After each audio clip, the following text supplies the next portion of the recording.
What is up, y'all? My name is Will, and this is the Restaurant Owners Uncorked podcast, brought to you by us here at Schedulefly. Schedulefly is simple, web-based restaurant employee scheduling software backed by legendary customer service. Every customer has my personal cell phone, and we also have a very low price point. We have not raised our prices since 2007, so with everything else going up around you, Schedulefly has not.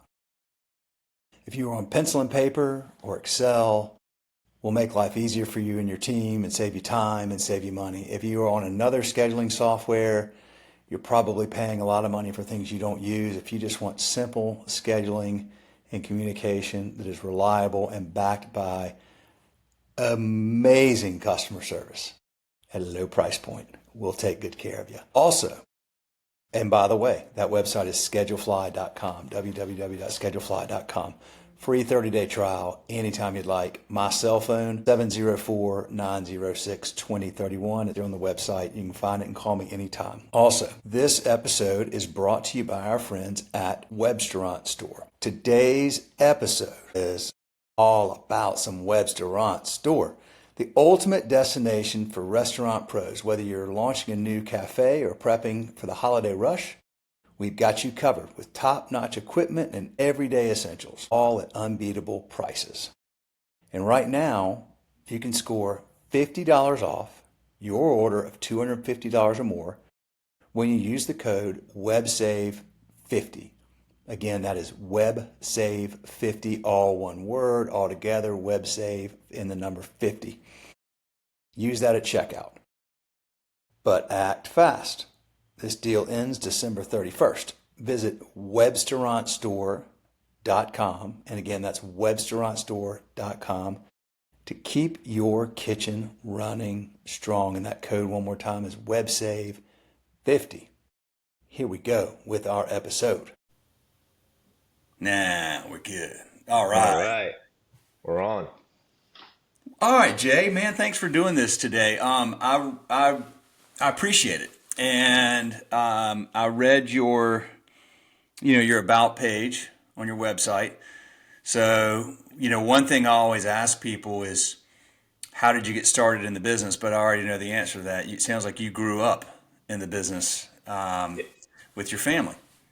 Yeah, for sure. At this point, I don't even know what that about page says exactly, but yeah, my parent. I mean, classic immigrant story, right? So my dad, my mom, they've always been in some sort of restaurant business, either working for someone or owning some sort of small restaurant. I mean, we struggled a lot growing up, but I learned to appreciate the business. I'm the only child. They sacrificed everything to put me through college. They said, go out, get a better job, stay out of this business. I did for about 3 years, and then it's tuition out the window because I came right back to it. Well, you gave yourself options. They bought options. So, Yeah, yeah, yeah, for sure. where did your parents immigrate from? So, I mean, we're Korean, so I left, we left Korea. It's an interesting story because we didn't come to the States right away. We took a detour. We went to Ghana, Africa. Oh, wow. And my dad went first in 1986. My mom and I went a year later in 1987. I was six. We lived there for 5 years. And then we immigrated to the States in 92, I believe. So it was like, I tell this people all the time, it was like a funny joke because, I was six living in Korea. I'd never even seen foreigners that much. And to put me on a plane to Africa, so that was a culture shock.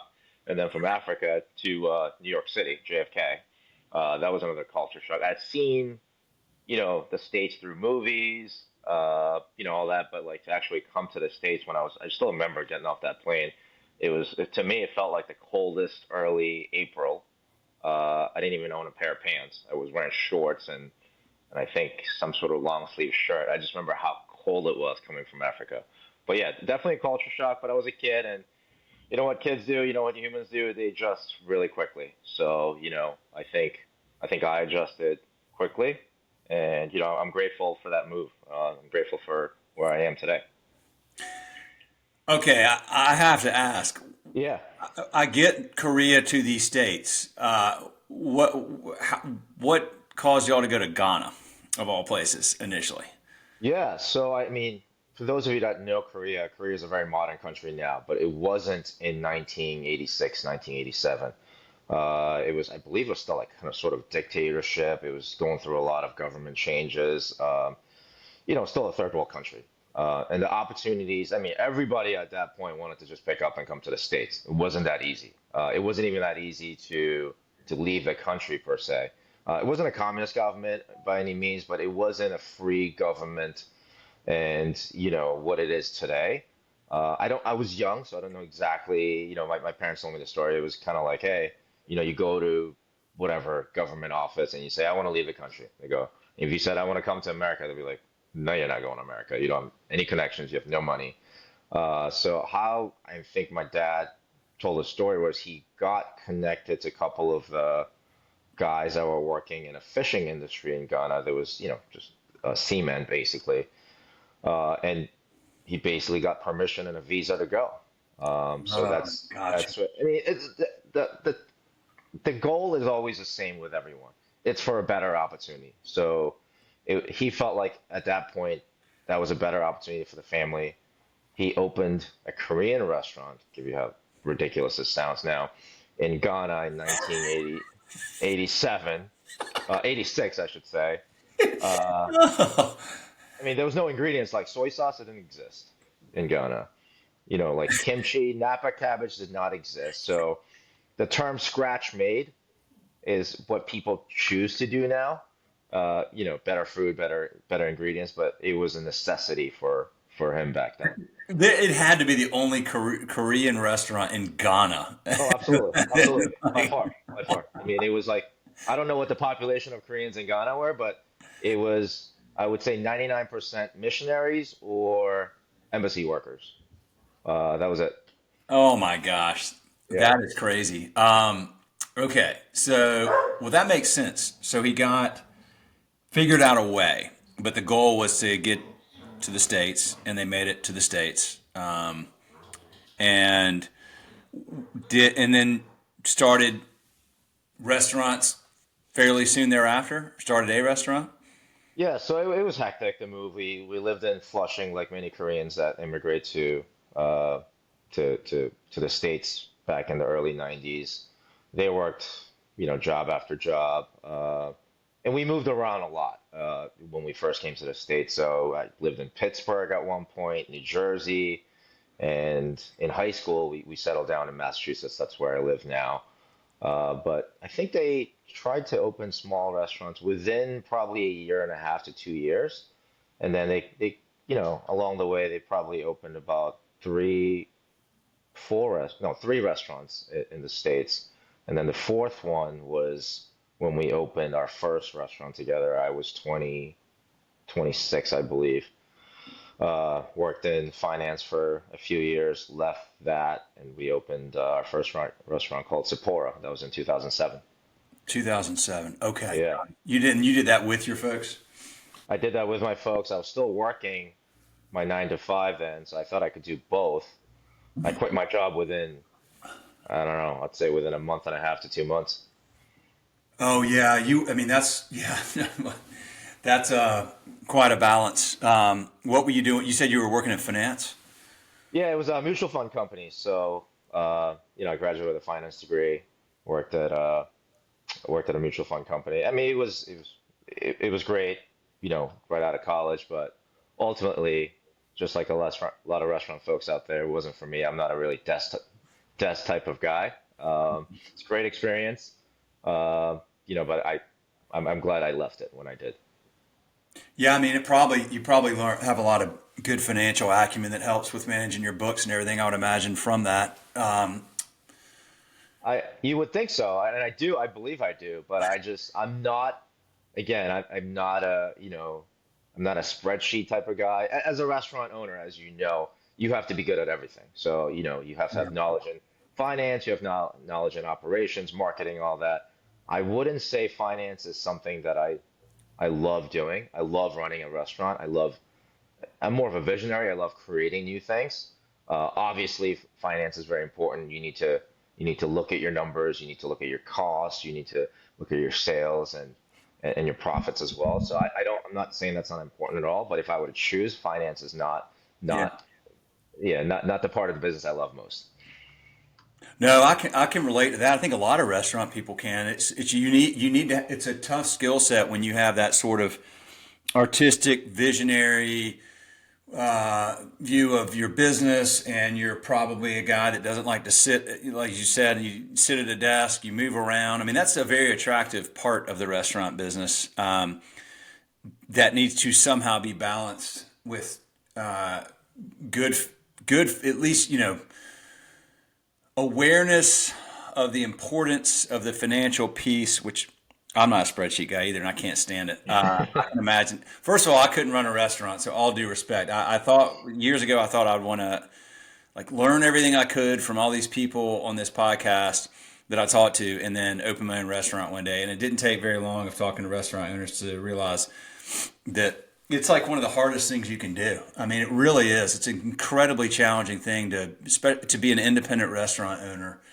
The skill sets that you have to at least understand, maybe not master, but you have to learn so many different things to be successful in the business, from managing the financials to managing your inventory to managing your people to how to create an experience that guests will remember and want to come back. And I mean, it basically touches on like every freaking aspect of the economy. It's really, really hard.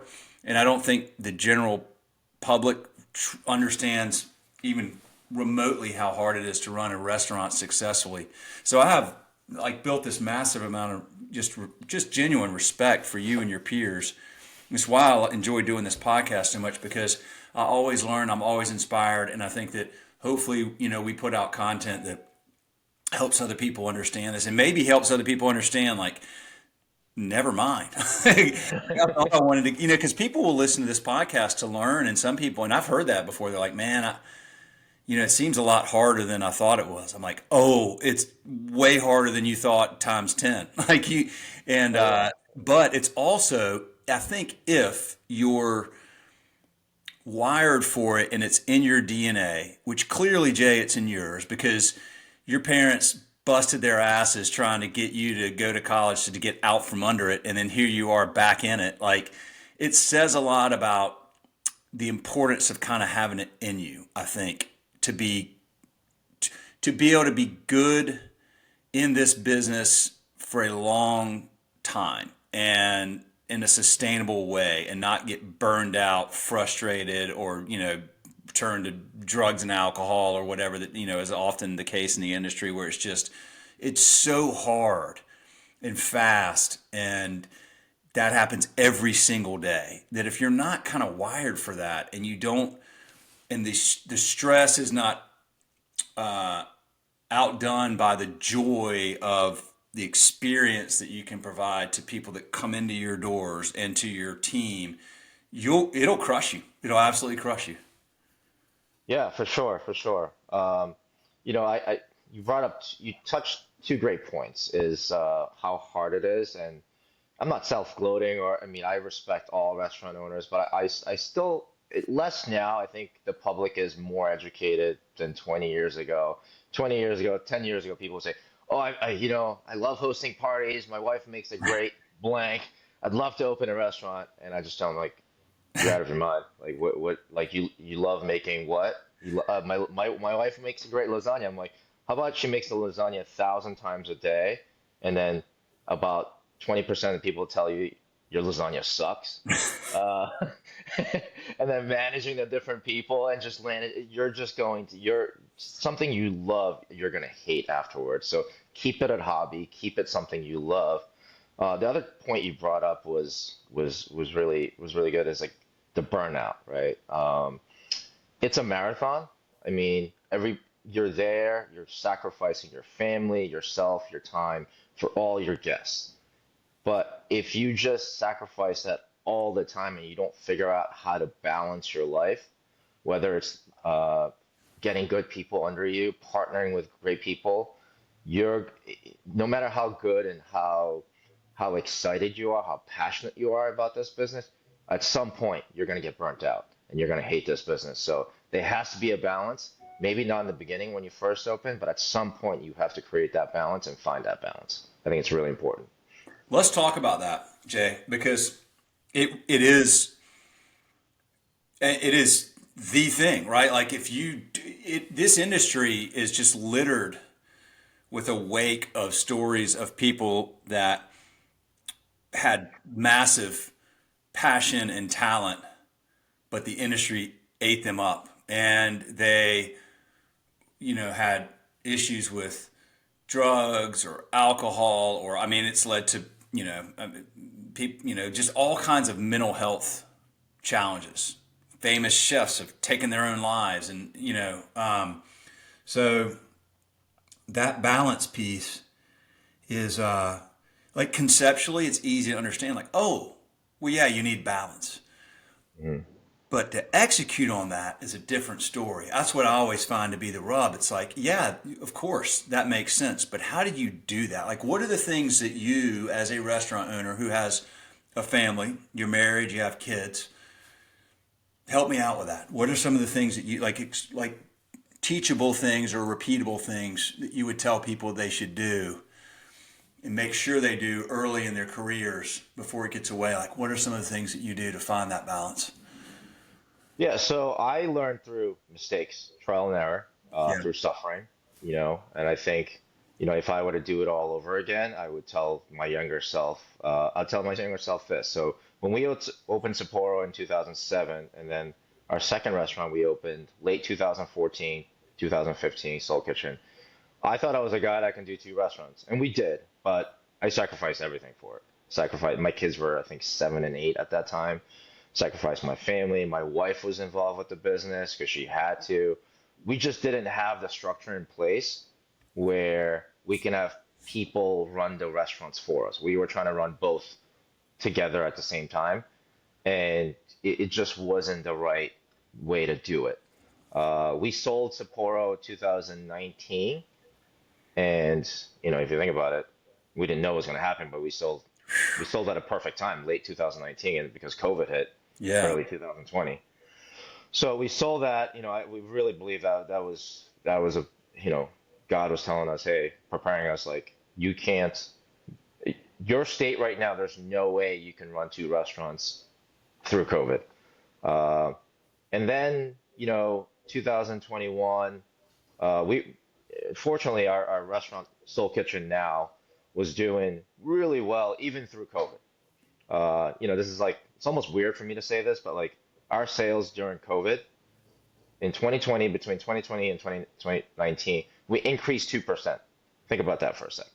So Really? it went, and much of the year, like 3 months of the year, was all takeout, right? So it was like we went from serving, I don't know, on a 240 guests on a Friday night to we became like Burger King, wrapping 200 something takeouts overnight. And that's not something that people are like, oh yeah, Burger King. I mean, we weren't built for that, but you had to adapt. But I digress a little. But what I learned through COVID and then 2021 hit, I was like, hey, the restaurant's really profitable. We're really doing great. But what am I really sacrificing? It's not. I'm not going to. If I'm on my deathbed, I'm 80, 90, whatever years old, I'm pretty sure I'm not going to say my regrets are, I wish I made more money, or it's probably going to Yeah. be, I wish I spent more time with my loved ones. So at that point, I made a decision to bring on uh, partners. So brought on two partners, mostly silent, but they do help with the business aspect. So I sold shares of my restaurant, and then recently we opened our second restaurant together 4 weeks ago. It's a brand new restaurant, same name, Soul Kitchen. And it's right now, I'm back in working in the restaurant like 10 to 12 hours a day. But the thought is, hey, I've done this for a month. I'm going to do this for probably another month. And then I'm going to spend less and less time because toward the end, like when I sold shares of it, I was working maybe once a week, twice a week in the restaurant. I did work outside the restaurant of it, but it was probably the most productive time in my life because I got to spend time with family. I also got spent. I real estate was something I really was interested in and wanted to buy more property, invest in more property. I got a chance to do that. Uh, and I'm still doing that. So if I were to just be stuck in the restaurant working 12 hours a day, 10 days, 10 hours a day, six days a week, there's no other opportunities elsewhere. And there's no there's no time spent doing hobbies or spending time with loved ones. I tried to pick up golf for 2 years, still suck at it, but you know what? I still love the game. Dude, But that's yeah, awesome. yeah. So it's really taught me, and thank God for my partners as well, because I feel like it was a win-win. They got, you know, they got cash flow out of it. They're real estate guys. I sacrificed my cash flow, learned a lot about real estate, invested in a lot of real estate, spent a lot of personal time. We went on more vacations in those 2 years than we've ever have. My parents who have worked their whole life maybe have been on one or two vacations, since we moved to the States. We went on vacation with them 3 times, and they've gone back to Korea multiple times after that. So it was kind of like, hey, we should have done this a long time ago, not waited till now. But you know what the saying is, better late than never. So Better late than never. So, yeah. okay, so you got this new location and you talk about real estate. Do you own your real estate for your two restaurants? No, unfortunately, I don't. I own other real estate. I own some multifamilies. I own a commercial plaza. I tried to buy the not the new restaurant, but the existing restaurant we've owned for 10 years, the Soul Kitchen. But there's a great program out there. I forget what it's called. It's like SD 13. It's like so the bank loans you half, the small business loans you half, and you get this great rate so you can buy the building that you are doing business in. And it's a 25-year loan, I believe, which is crazy because most commercial loans are 5 to 7 years. Yeah. And so we were all set to buy this building a number of years ago, and landlord after paying like $2,000 in lawyer fees, landlord at the end was like, "No, I'm not going to sell anymore. I changed my mind." So it was unfortunate, but hopefully he'll change his mind at some point. But neither of the restaurants, so we own two restaurants now. Neither of those buildings that we are in, we don't own, but I do own other property. I got you. Okay, so tell me about the new location. Um, are you guys just so same concept, just different part of town? Yeah, so same name, Seoul Kitchen. Seoul's a city in Korea, so same menu, pretty much identical concept. We just wanted to replicate it, bring it to a different town. The first town we're in was Westford. It's a pretty affluent town. It's small town. This one is considered a city, so bigger population, more middle class. I would say we we thought we were going to do well. I mean, no one goes into business thinking they're not going to do well. And I would say in the 4 weeks, it's far exceeded our expectations. You know, Okay. it's been the city and the town, they've been so good to us. Through the building process, through the renovations, and then as soon as we open doors, we've been packed every single day, and it's been amazing. But it's also been really busy. Operationally, it's been just every day trying to figure things out. We realize we're understaffed, so we're actively hiring. Just kitchen, front of house, everything. So, but it's a great problem. The other problem is guys are there's no one walking through those doors. You Yeah. know, that's a different type of stress. This stress is, I wake up and I'm like, oh my God, I have 70 things of, things to do, and I can't accomplish them all because we're so busy. So, but it's a great problem to have. So, what do you think is behind that? Is it that you built just a really good brand that carries over well? You already had a brand awareness around there. Um, like, why have y'all been so busy so quickly, do you think? I think it's a combination of a few things. I think there's definitely brand awareness. The distance between the two restaurants, it's only about 25 minutes. Okay. Uh, so, I mean, I can tell you why too. It took a long time to remodel this restaurant. It took about 10 months. So there's been a lot of anticipation. I think the demographic for the city, Leominster, is again more middle class, little bit younger people starting families. As real estate has gone up, there's been a lot of, younger families that have moved in, uh, single people. I would say, give you an example, our alcohol sales it's a very short data, but liquor sales in our first location is about 18%. Alcohol sales in our second location is about 32%. So you can Oh, tell the age difference right there. It's just, not to generalize, but if richer folks in their 60s tend to drink less than, I don't know, younger folks in their late 20s or early 30s.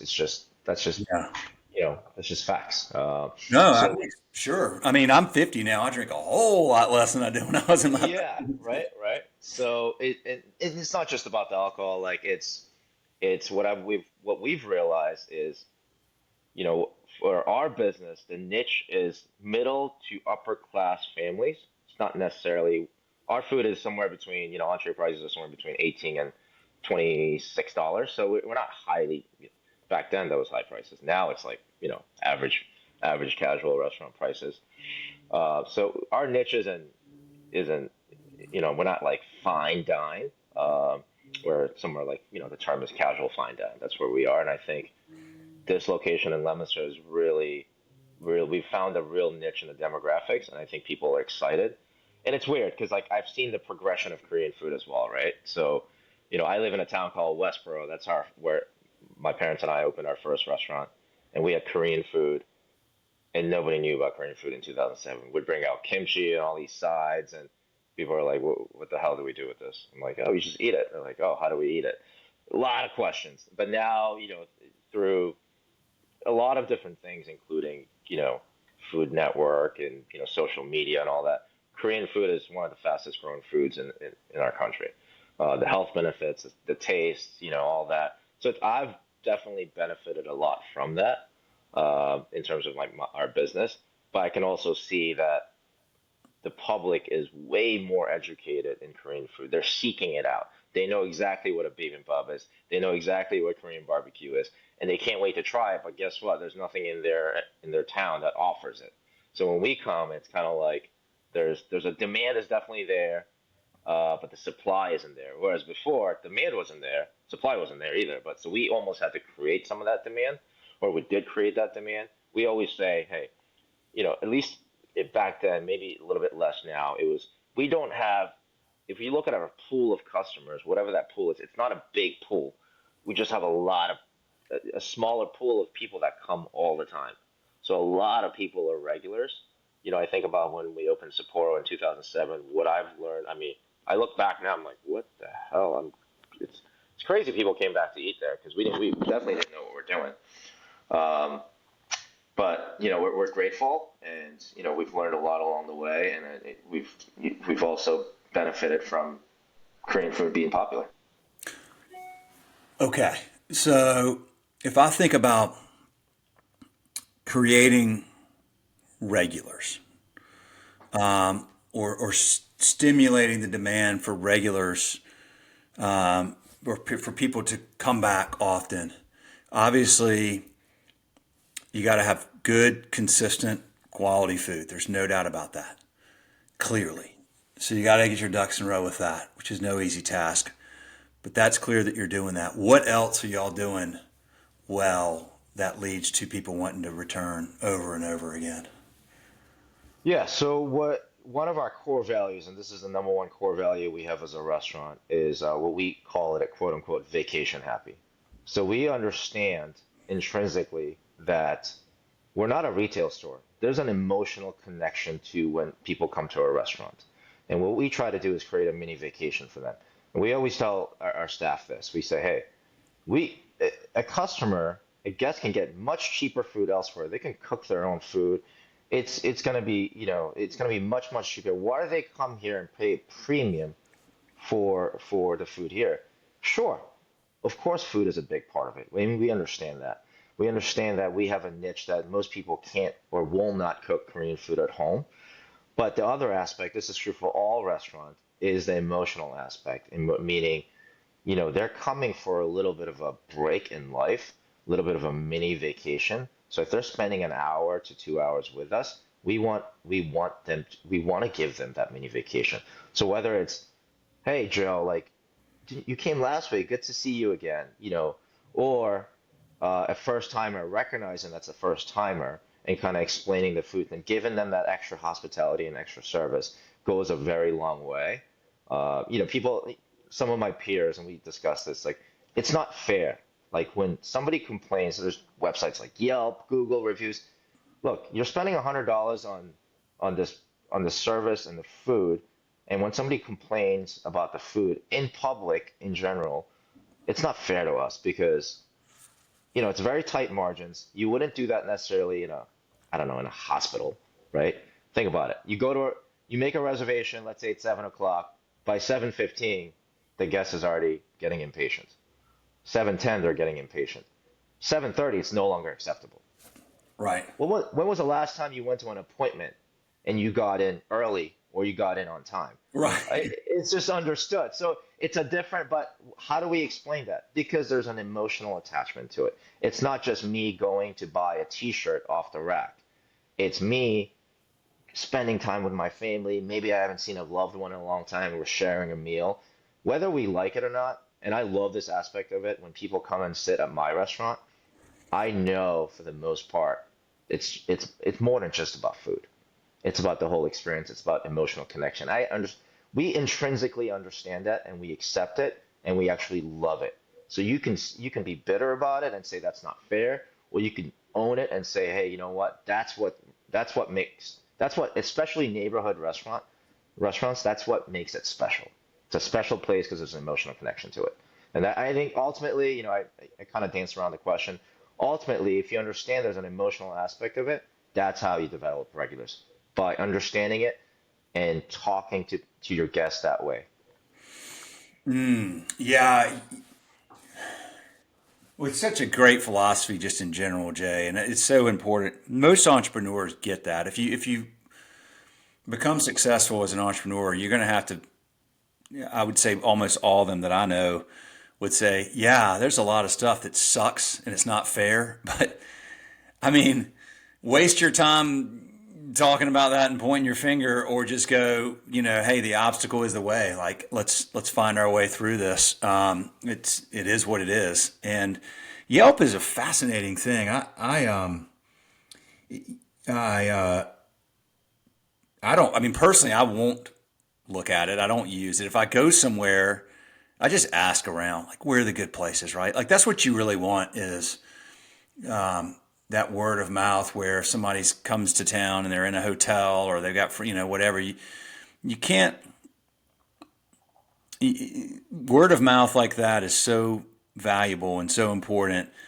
And it can only be created by you and your team. And I want to get to and your team part of this, embracing that idea that people don't remember what you said to them, but they remember how you made them feel. And if y'all are embracing this philosophy, and this is a foundation of your philosophy for this business of creating this mini vacation, that's really important, because people, if they are going on this mini vacation, then yes, their expectations are very high. And my question is always, for guys and gals like you, I'm like, okay, I get that as a business owner. Like, this is your baby. Like, you get it. You don't need anybody to tell you that. Like, but how do you get your team to buy into that, and to buy into that every day? And I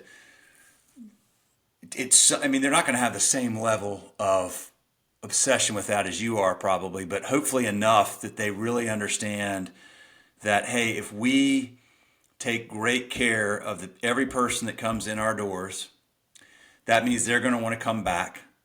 And if I'm just a server or whatever, I should want them to keep coming back, because at the end of the day, it means I make more money. Like, if I care about making more money, then it would behoove me to think that way. But most people don't think that way because they're myopic. So that's a long way to ask the question, like, how do you get your team to buy into that? Because I feel like that would be such a big challenge of trying to convey what's on my mind as an owner and how I view this, and get our team to buy into that at enough of a level that it's executable on a consistent basis? I mean, especially now, right? So, Especially now. Yes. especially now. I think the old-fashioned answer is you lead by example. But I think an additional to that is, look, I think people in general, no matter what age you are, if you're a working age, most people are want to make others happy. Mhm. There's very few percentage of people that actually wake up in the morning and say, "I'm gonna make life miserable for everyone." I really believe most people are good. So if you show them day in and day out how you treat a guest, most people are going to mimic that. Not not only mimic it, and then when they mimic it, and then they feel good about it because the exchange is really great. It makes their job easier, right? Like we're working there, they're working there on a shift 9 hours anyways, 8 hours anyways, and they get a pleasant guest, that compliments them, or they get you back in for the third time, and now you're like a friend. Who's easier to serve, a friend or someone new or someone you Yeah. don't know, right? So it's a rewarding. I really believe it's also rewarding for a server as well to be great to a guest. You have to show them though. It doesn't come naturally. If there's an owner and the owner is kind of like the owner, like, hey, their guests are the enemy, and we're the good guys. Look, that's going to translate to your employees immediately. But if you keep showing that, and then they also see eh, the goodness that comes out of that, I think most people will follow that. Most people will follow that direction pretty well, pretty well. Is it it seemed like for a while coming out of COVID, it was like almost impossible to find people to work in restaurants. That seems to have leveled out now, which Yeah. helps with that. Um, I'm really pleased to hear how many people are coming in your doors and how much success y'all are having early on and quickly. It's been so weird, Jay, talking to people all around the country, like the last year ish. It's like some places business is booming, in some places, in some cities, big cities, well known cities, it's like they're closing their doors after. It's just so hard to put my finger on what's really happening out there. And so much of it seems to happen to be like where you're located. I mean, to be honest, like I would guess, because I don't know, I would just guess like, oh, up, I bet it's hard up there. I bet it's the labor costs are really high and inflation's been tough, and who knows? Like, I would think it'd be a challenging environment. And then but what I'm hearing from you, maybe it is a challenging environment. You are just executing really well. But I'm really glad to hear that. I think the consumer is, in some places, the consumer is a little bit tapped out, or has been. So I just riff on that a little bit, man. Like what's going on in the broader economy and what's happening there locally, and then how do you also have to say that's out of our control? We focus on what we can control, and we're going to win. If we play the long game. Yeah, yeah. I think you're totally right. I mean, what I'm hearing is the disparity as well. Like if you read the overall economy, you're like, "Oh, it's good, it's good." I'm like, that's not what I'm hearing on the streets though. Like when you talk to people, like there are people really suffering out there. There are restaurants really suffering out there, Yeah. and they're doing a good job, and they're still suffering. So, you know, it saddens me to hear that. I will say this: we're in the suburbs of Boston. I choose to be in the suburbs of Boston. I honestly, as an independent restaurateur, I don't know how anybody makes a profit in the city of Boston or in Cambridge or even in Somerville now. There's big restaurant groups that do really well. Big restaurant group meaning like they own like 5 or 6 city restaurants. Yeah. Uh, it, I just don't think like a chef-driven restaurant, like if you're a chef owner and let's say you have 2,000 square feet, I don't think you're going to make money. And I see them closing all the time. In the city, it's become really hard to operate an independent restaurant business. It just has. There's Mm. several factors going into that. It's I would say this: the city is right now they just instituted this thing where I don't want to get into politics or anything, but they're making it harder for outside the city folks to come into the city and dine. So they're Huh. limiting their what their goal is to limit the traffic of cars. And I get that. There's a lot of traffic. But as a restaurateur, if I knew that, I'd be like, yeah, that sucks. That really sucks because think about people. I mean, Boston's still the place to go. Like, hey, if I'm celebrating an anniversary or a special occasion, I'm gonna go to try to go to a nice fancy restaurant or a chef-driven restaurant. And now that's become harder for me. So that's why at one point in my life, I wanted to open in Boston, and now I'm like, I think the gold is outside of Boston. I really do. I think the gold in terms of rent, in terms of the demand is really some of these suburb towns outside of Boston where the demand isn't really met. Uh, Employee costs. I mean, Massachusetts is one of the higher tax bracket. Higher labor costs. I would say this. It's hard as if you have a small restaurant. Mhm. Uh, it becomes what I mean by hard is labor costs become so high that as a restaurateur you try to take on four people's jobs and then you burn yourself out. I'm not going to deny that labor is a concern. I will say this though, so far, and I know this is gonna, you can see this is not working anymore. People have just increased prices to counteract the labor costs. Just menu prices have just gone up and gone up and gone up. And until recently, the guests were okay with that. But now you're seeing signs that the guests are not okay with that. Like I'm not going to go out and you know, get a chicken breast dinner for $32. That is not okay. Yeah. Before they were okay with it, now it's not okay.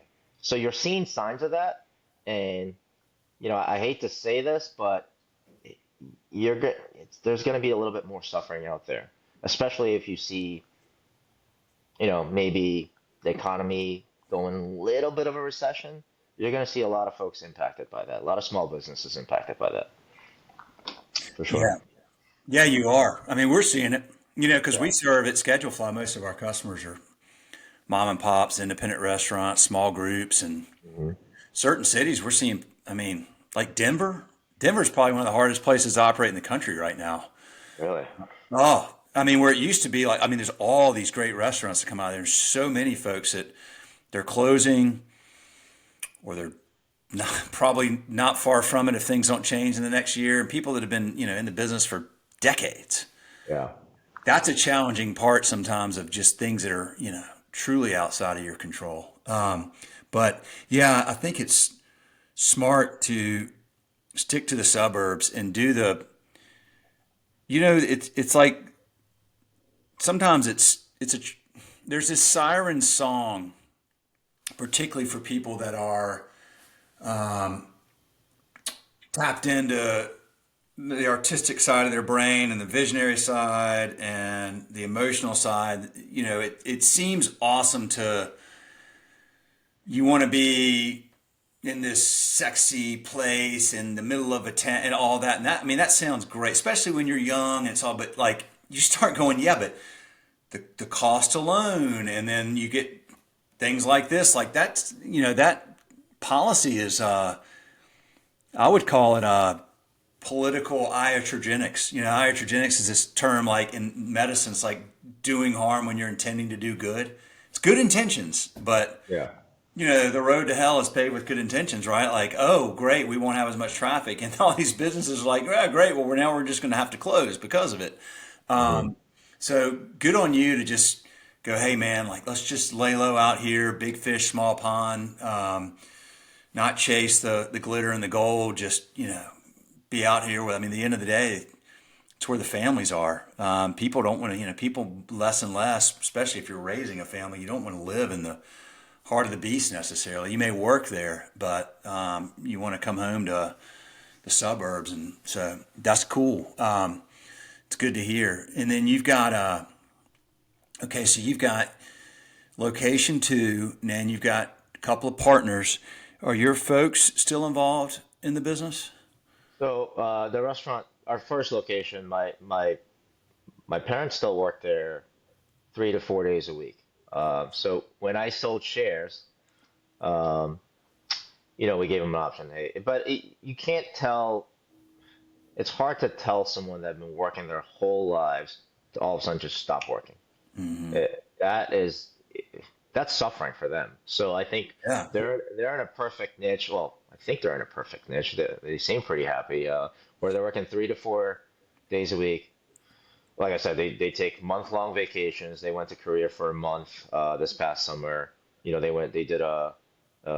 they went to Europe for 12 days, and then the year before they went on a European cruise for 14. I mean, this is stuff that a lot of people do, but for them, it's stuff that they've never done. So, I think hopefully they're really happy. They're in a good niche where they definitely impact the business greatly. It's a positive, definitely a lot of positive impacts.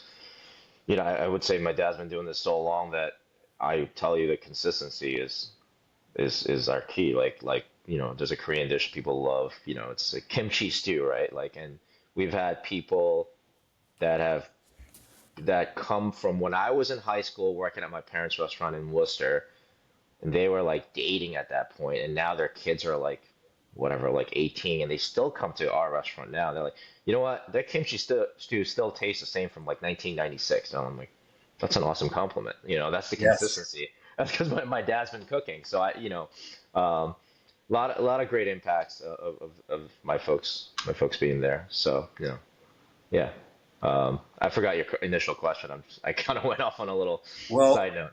no, I mean, it's good to hear that they're still there, and it's good to hear they've got that right balance. They'll never want to stop working, probably. I mean, when especially in this business, when you love it, Yeah. it's hard to get away from it. I mean, I know a guy, restaurant group owner out west. He's owned restaurants for like 40 years. He keeps trying to hire a CEO to come in and run it because he thinks he's gonna, kind of semi-retire, and Yep. he's done this twice in the last like 10 years. It works for like 2 or 3 years and he can't help it. He's like, never mind. He Yeah, just yeah. No, I hear that. I hear that a lot. can't You get know, away from it. you can't. You can't. I back to what you were saying before was also like there was a point in my life where I was like, oh, I want the accolades. I want to win a James Beard. That'd be my dream. But don't get me wrong, it's nice. It's an awesome. I respect the hell out of anyone that because I know how much work and effort and talent that takes. But I'd say this, it doesn't pay the bills. You might get some publicity for a while. There's, more restaurants than I do. I have a list of 12 restaurants that are won accolades after accolades, but they're not profitable or they've closed. So at Yep. the end of the day, you still got to pay the bills and you still have to make money, and that is truly important. You can't chase those accolades and just chase it for as trophies because at the end of the day, it's still a for-profit business. And if you keep chasing that and you don't think about your finances, back to the finances, you're not going to be there for your guests to serve. You're not going to exist. Listen, man, I bet you, like if you went, okay, it is massively important to me to win a James Beard or to be nominated or whatever. I mean, you can will this stuff. I mean, I do believe that. I think you can manifest this stuff if you focus on it. The key is the if you focus on it piece, because if you focus on it, sure, you could probably make it happen. But the if you focus on it means that you're not focused on the blocking and tackling and the, quite frankly, like, you could call it boring part of the business, which is just execution. And that's true in any business, like, I mean, like we could focus on, oh, we want to be on the cover of, Entrepreneur magazine or something and probably make that happen. What I Hmm. mean? Like, Hmm. while the business suffers and while we're not doing the things that, like, you need to do to just make the business work and profitable every single day. It's a business, so it should create a profit. So let's focus on that. But that gets boring, right? Because it's like doing the same things. I mean, the food tasting the same as it did for some people, it's like, oh, we got to change things up. I go, no. Like, actually, the more things change in today's world and the more shiny and new and glittery stuff we're exposed to, and the more we see on, like, the more we just freaking crave somebody that just Hmm. nails the basics every day. I go into this restaurant, and every time I go in there, the food tastes the same, and the host or hostess smiles, and the server is present and intentional, not on their phone, and like, just get the basics right. People want that so bad these days. I had this conversation with my kids over Thanksgiving. My kids are 20 and 19 and 15. And I was especially talking to my daughter, because You she's look talking. young. You look young for having a 20, 19, and 15. Oh man, I tell you what, I would look a lot younger if I didn't have kids, but they're well worth it. As you know, they're well worth it. Yeah.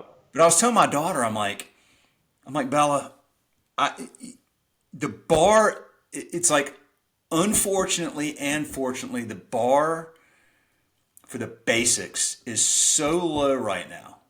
And I was telling her, she was talking about like her like summer job or summer intern. I'm like, look, whatever you do, let me just give you this advice. I promise you, you'll be a star if you do these things. Show up when you're supposed to show up. Do what you said you're going to do. Like, look people in the eye when you speak to them and be present and don't be on your phone. Whenever you're at work, just be engaged with the work, and then figure out ways you can do a little extra, like above and beyond what you're, quote, paid to do. You will be a superhero, superstar, get promoted. Like, this is the stuff that, like, I mean, I kind of feel like these are the work ethic and the qualities that, so much success in this country was built on, was just like, roll your sleeves up, get the job done, show up when you're supposed to, work hard, take good care of the people that are around you. Now that's like overwhelmingly rare, and so that when you see that as a guest or as a consumer, you're just so drawn to it because you barely find it anywhere. That if you just get those things right, you'll crush it. It's not sexy, but it No, works. I 100% agree with that. I think those factors you just described, that's not passing. That's like extra credit A plus. Just if you just do two things, look people in the eye, right, and show up on time, I'd say that's a B plus. So, just two things right. Yep. But just to kind of riff off that, I will say, and this isn't just me, but when I talk to other restaurant owners, you know, and we've hired young people as, for instance, a host, right? So hosts tend to be between the ages of anywhere 16 to early 20s. And I think COVID really had an impact on the social aspect of a lot of young people. And that's very, very unfortunate because we can see the difference generally pre-COVID. And this isn't 20 years, right? This is like all within 4 years. Pre-COVID to after COVID, what the social impact on COVID was to some of the younger kids out there. Yeah. And it was devastating because you could see that it just wasn't the same. And hopefully time will kind of erase that or just, they'll learn more because, they obviously have a lot more years to live. But that's one aspect which really slowed down, which kind of crushed the social aspect of things and how we learn. Yeah. To your point, Bella worked in let's see, she's 20. So was it 2 summers ago? I guess she was 18. And she worked in for the summer, she was a hostess at this local restaurant. And she would come home and she'd be like talking about, having like answering the phone. And I went, oh my God. So you add COVID with a generation that literally has never used a phone. Like, we didn't, I mean, by the time she was old enough to even remember, we had gotten rid of our house phone, and like just had, and then you kind of grow up with like, they don't even talk on the phone. They just text or Snapchat or whatever. I went, my gosh. So it's like this massive advantage for you if you learn how to answer the phone and and get comfortable talking to people, like Right. Answer the phone in a professional way. in a That's a big. professional way. Yeah. And then, To us, it comes naturally because we grew up with it. But it's not their fault. no, They haven't no, grown up with it. It's like they need to learn. It's a new skill for them. it is. And then like you think of like how important to me, a hostess is massively important, particularly to an independent restaurant that wants to build, an institution in the community and be a place where regulars return over and over.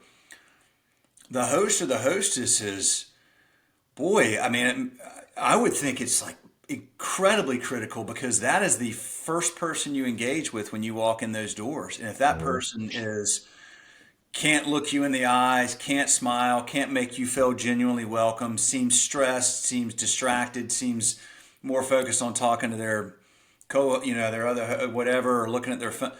That just that starts out like you've already lost me. It's the first couple pages in a book. If it sucks, Yes. you're gonna put it down. It's the Yep. face of the restaurant. It's important, and it's weird. And I'm guilty of this too. We often put the least experienced people as hosts, right? Because it's kind of like the stepping stool to like get into. It's weird.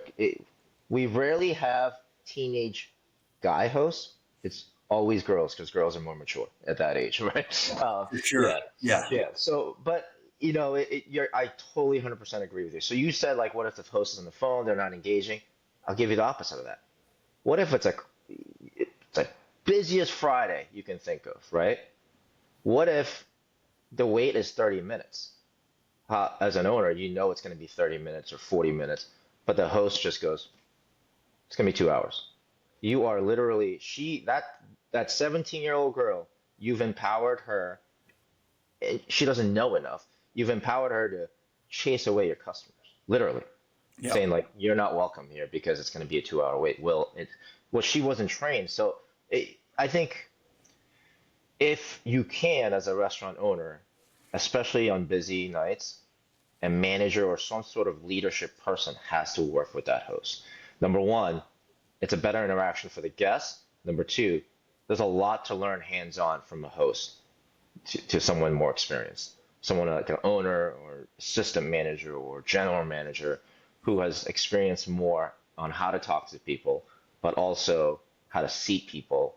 I'm sure you've heard this, like, oh, a server comes, I just got triple sat, like, and there's no one else in the restaurant. Like, what the hell, That's just a host who's young that just goes by whatever system they're using, whether it's Resi or Open Table, whatever it is. Reservation comes in like, okay, I'm gonna seat them here. It's just it becomes mechanical, and it's a harder job than most people think it is. Most people are like, it's easy, take the phone, go seat them somewhere. It's a much harder job, and it's if done well, I think it's a great learning experience for any teenage kid. Number one, you just said it. They'll learn how to use a phone, how to answer a phone, right? Number two, how to smile, look people in the eye, and connect with people immediately. Those are skills that a lot of younger folks are missing right now because they just don't have to do it. And in a restaurant, you're forced to do that. About 10 years ago, I wrote a blog post and I said, I think every teenager should have a job at some point in an independent restaurant. And I specifically said independent. And the reason for that, so far I'm 2 for 3. My 15-year-old, we'll see hopefully this summer. But, the way I look at it is if when you go work in an independent restaurant for like a summer job or whatever, then you're going to see if you got what it takes to keep your cool under pressure, which is a very transferable life skill. You're going to see if you're able to communicate with in a really intentional and present way with both guests and your teammates. And again, under pressure, right? Easy to do that when nobody else is around, a slow day, but Friday night's hot and things are going wrong. Like, can you keep your cool? Can you communicate well?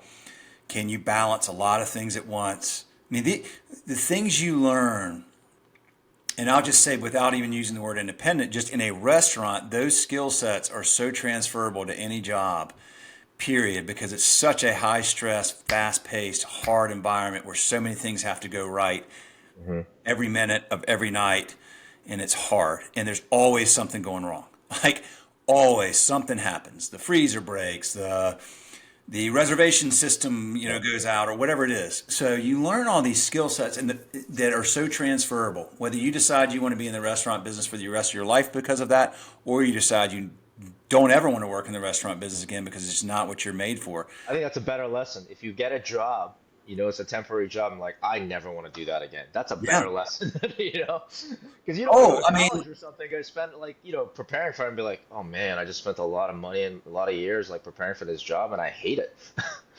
you're absolutely right. I mean, addition by subtraction, like I mean, look, I thought I was going to be a lawyer until I spent a summer internship in a law firm in college. I was like, these people are all stressed out all the time. I don't want to do that. But, the reason, so I think that what I was, articulating in that post would apply to any restaurant job. But then you throw in the independent piece. And this is where I think it's really fascinating is if you work for an independent restaurant, I mean, if you're just a host or a hostess or whatever, like just for a summer job or a dishwasher, you're going to get to know the person who owns the business. Like, you are going to interact with that owner. This is their livelihood, their lifeblood, their baby. So you're going to see how you're going to learn from the owner of the business. Whereas if you work at, I don't know, pick like Applebee's or whatever, like that flows up to who knows, you don't even know their headquarters probably. Like, it's Hmm. a totally different beast. Now you actually you're meeting and interacting with an entrepreneur who has bet their livelihood on this business. And if they are a good owner and they lead by example, as you mentioned, you're going to learn so much and you're going to be able to be a part of somebody's dream and help them fulfill their dream. And you're going to be this little piece, and that owner's never going to forget. If you go there and you work hard and you do a good job, they'll never forget you. You'll always be welcome back for a job. They'll always support you.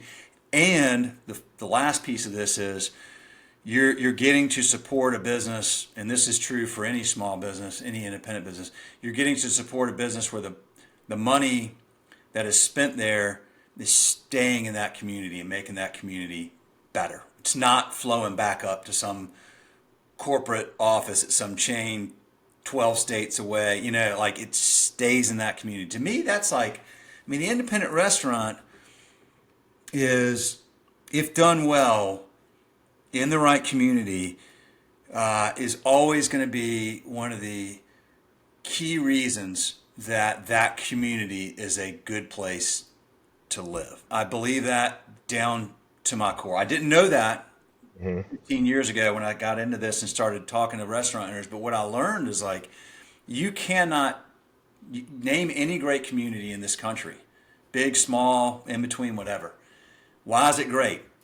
Well, people, you can't get through 5 reasons without saying all the great independent restaurants in there. There's no way you have a great community that people think is a great community unless there are great independent restaurants. Absolutely, Every single totally, time. 100% agree with that. 100% agree with that. As a restaurant owner and as someone that also does real estate, if you do commercial real estate, you just want the big tenants, right? You want the Starbucks, you want the CVS, you want all that. Yeah. But you know what brings life to a small plaza or it's a restaurant. It's a restaurant where people gather at night, families come together. It's really cool when you drive, both my restaurants were in a plaza, so now the other one's not, but when you drive by at night and you see a plaza full of cars because people are going to that successful restaurants and there's a lot of happiness and gathering and good food being eaten there, it really makes you proud as even as a landlord if you're doing it right. Be like, oh my goodness, I had a little piece of creating that little community center where people are gathering, and as a community, we're better off because of it. That's a really cool thing to say, and that's not my quote. That's my Sapporo, our first round landlord, and he's a great friend of mine to this day. That's what he said. He said, "You know what? I'm not proud of the money I made. I'm not. What I'm proud of is seeing that parking lot full of your customers knowing that I rented that to you. That's what makes me cry. And he lived in the same town that he owned the plaza in. So he's like, as someone that lives in this town, that makes me really proud. Yeah. That's freaking awesome. I love Yeah. it. Yeah. Well, what else do we need to talk about, man? I want to respect your time. It's been an hour. Is there anything we've missed or we haven't talked about that you wanted to share today? Um, that's been a great conversation. I mean, anything I wanted to share. Um, I'd say just, one thing I did want to say was when we opened our restaurant in 2007, I kind of said, I made a lot of mistakes. I can't believe I did that. I can't believe people came back. I would say the closest friends, some of our closest friends, some of the people that I admire and I listen to the most are the regulars that became friends that came to that restaurant. And the people specifically that were willing to criticize, meaning in a very helpful way. Like Jay, you got this beautiful sushi uh, where you're serving it in this aluminum tinfoil container for to go. It's really killing your product. Uh, I'm like, oh my God, you're right. Like, why the hell would I do that? And you switch that and you see what kind of. So, I mean, there's been like like hundreds of those advice, right? And there are people that just, you don't take the advice. You obviously know, like, hey, they don't either. A, they don't know what the hell they're talking about. B, they're just trying to criticize you. I mean, but for the vast majority of people that gave feedback, I think that was probably the number one reason why we got better. I like to say I'm not the smartest guy in the room. I'm not the most creative person in the room. I'm probably not the hardest worker in the room. But I think if I were to say, like, what's my niche, what's my strength, is my ability to adjust quickly. Yeah. So, make improvements along the way. And I think that was really helpful in making these improvements. I will say, as a business owner, if you're not doing well, we certainly did not do well. We were losing money for, I don't know, 8 months. We didn't make money till like a year and a half. Staying with the second restaurant. If you're losing money, you're gonna listen to people. But chances are, if you're making a lot of money, you're doing well, you're probably not going to listen to people. But I think it's the ability for a business owner, ability to anyone to take feedback well, is a hard skill, but it's a very important skill because as human beings, we're all born with pride. We're all born with, and there's a certain like, I'm not going to fail at this because I'm going to persevere through this. That's a great character trait, but sometimes that character trait also comes with the inability to take good feedback. And Yes. I think that's truly important for me. It didn't come naturally for me, but over time it came sort of naturally. Like it was a learned behavior, is what I'm trying to say. I think that was probably, if I were to pinpoint the the biggest reason for my success or whatever, I think along the way that was probably the biggest success is the feedback that I got and my ability and learned behavior to take that feedback. Well, there's a great book on sort of stoic thinking called "Ego is the Enemy" by Ryan Halliday, and I mean, you don't even need to read the book to just buy into the concept, right? Like the ego. I mean, it is, Yeah, and yeah, if you have that mentality, and unfortunately, and I mean, it can help you do great things, but it can also prevent you from succeeding over the long term because you're so bought into that we're successful because of me or because of what I do or the way I think or what So ego is can really be a killer. You have a growth mindset clearly, and you may not have earlier in your life, but you do now, which is the fixed mindset. I mean, there's a book called Mindset I read, and I loved it. You got a fixed mindset or a growth mindset. If you have a fixed mindset, you say, "I'm not good at this because that's not who I am." Okay, well, you're limiting yourself. Because just because you're not good at something doesn't mean you can't be good at that if you choose that you want to pursue that. And that means that you have to have a growth mindset, meaning that I don't always know the answers or I may not be the best at this, but I'm willing to learn and listen and get better. And listening to the constructive criticism of your guests and your peers and giving them the opportunity to share that without fear of, whatever the reaction may be. That's important, man. And then having the acumen to know that's right. I agree with that. That's a good decision, or that's a good suggestion. We should pursue that. And I hear you, and I appreciate it. Not us. Like it's a balance, and you're just figuring it out as you go, Jay. I mean, we're a lot alike. I think you trial and error your way into stuff. You screw things up and go, oh, that was a mess that one up. Oh well. But I'm self-aware enough to go, my bad. I own that. Cool. Now we're going to get better. And I'll listen to that. That's good advice. I hadn't thought of that. I like that. And you just keep trial and erroring your way into, something that works. And then it never stops, right? I mean, you just keep iterating and A/B testing and figuring out things that work and growing from it. You realize in this business, and I think most businesses are probably true, is not the mistakes that make you fail. It's your inability to recognize those mistakes and fix them quickly. Amen. It's look, we make a lot of mistakes in our personal lives, in our business, parenting, everything, right? It's really not. You need to be self-aware to know that that's a mistake. If you correct it quickly, 99 out of 100 times, it's probably not a big deal. It's when you just go, I'm going the wrong way, but I'm not turning around. I'm just going to keep going the wrong way. Yeah. At some point, you got to stop. I think that's again, that's something I learned along the way. Dude, tell your folks hello and congratulations on, bringing coming here and starting this journey for your family and giving you this opportunity. And what a great immigrant story, and what a great way that you've taken what you've learned from them and built your own business and your family around it. And I appreciate you. And I thank you for taking the time to do this. And thank you for, being a Schedule Fly customer, man. We appreciate y'all and we're proud to serve you. Well, I got to give you a shout out. So I think we've been with Schedule Fly roughly, I don't know, maybe 2010-ish or something like that. And, we used to, I don't know, I think we put it on a Excel spreadsheet or something scheduled before that. And the way it's been, when I'm not, look, I'll put it this way. When I'm not concerned, like it's been so beneficial to us that we're not concerned about it. And when you guys got hacked a few years back, Yeah. it was kind of like, oh, this is such a great product. Now we don't have it. It really, really sucks.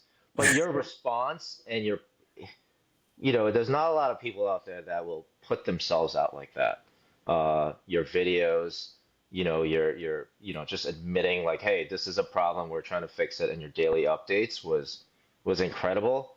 And a lot of companies do some version of that, but they don't go into that emotional side like you did. So I think I think you've got a customer for life. Just saying. I appreciate that, man. Thank Yeah. you. I was sitting right in this very office filming those things. And the first day when I was like, okay, here's what happened. I was devastated and sad and like on the verge of tears, and I looked stressed and I looked horrible. And my stepmom called me. She's like, "Will, you look like you're in a hostage video." I was like, "I freaking feel like one." Like literally, that's how I feel. Like somebody's got a gun to my. But thank you for Like that. watching those videos, like it wasn't like I have no complaints. He's going like if I could help him fix this, I want to, but I can't. That's how I Man. felt. Yeah. Well, we're very grateful because the overwhelming majority of our customers felt the same way, and that's. I mean, that could have broken us, man. That could have I mean, we could have just been done after that if we didn't have Yeah. that support from folks like you, Jay. So thank you for that. Thank you very much. It means the world because, as you know, as a small business owner, I mean, this is our baby and this is our livelihood. And when you have somebody that's, you know, imagine going at your restaurant one day and somebody's locked you out, changed the lock, and they're sitting inside going, "Well, we'll let you in, but Yeah. it's going to cost you."